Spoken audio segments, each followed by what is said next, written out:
જિલ્લાના હિંમતનગરમાં નગરપાલિકા દ્વારા મહેતાપુરા વિસ્તારમાં બનાવેલી પીવાના પાણીની 2 લાખ લીટરની ટાંકી આજે જમીનદોસ્ત કરવામાં આવી હતી. તો આ સ્થળે આગામી દિવસમાં 10 લાખ લીટરની પાણીની નવી ટાંકી બનશે. હિંમતનગર નગરપાલિકા વિસ્તારમાં જર્જરિત પાણીની 3 ઓવરહેડ ટાંકીને દૂર કરવાની કામગીરી શરૂ કરવામાં આવી હતી, જેમાં શહેરના ટાવર ચોક, ખાડિયા વિસ્તારમાં વાવ પાસેની અને મહેતાપુરામાં બગીચા પાસે બનાવેલ પાણીની ટાંકી દૂર કરવા માટેની પ્રક્રિયા હાથ ધરવામાં આવી હતી.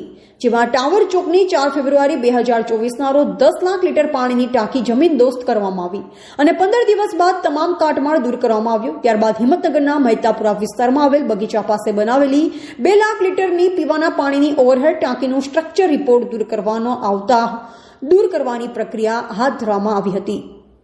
પાણીની ટાંકી આસપાસના 3 જેટલા મકાનમાંથી વ્યક્તિઓને બહાર કાઢવામાં આવ્યા. ઉપરાંત 4 તરફથી આવવા જવાના રોડ બંધ કરી પોલીસ બંદોબસ્ત ગોઠવી દેવાયો હતો. પોલીસનું ફાયર વિભાગ, યુજીવીસીએલ વિભાગ સહિત વિભાગના વડા અને કર્મચારીઓ ખડે પગે ઉપસ્થિત રહ્યા.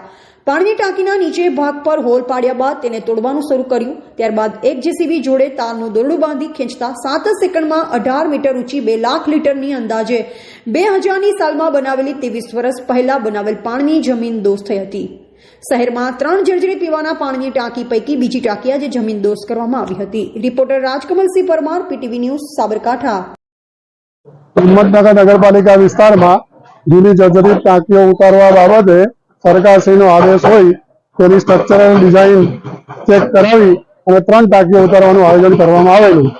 જે ટાંકીઓ જર્જરિત હતી એમાં એક બગીચાની 18 મીટર ઊંચી 9 લાખ લીટરની ટાંકી જે 4/2/2024ના રોજ ઉતારવામાં આવેલી હતી. આજની રોજ મહેતાપુરા ખાતે 2 લાખ લીટર 18 મીટર ઊંચી ટાંકી સ્ટ્રક્ચર ડિઝાઇનરના રિપોર્ટના આધારે સલામત રીતે ઉતારવામાં આવેલી છે.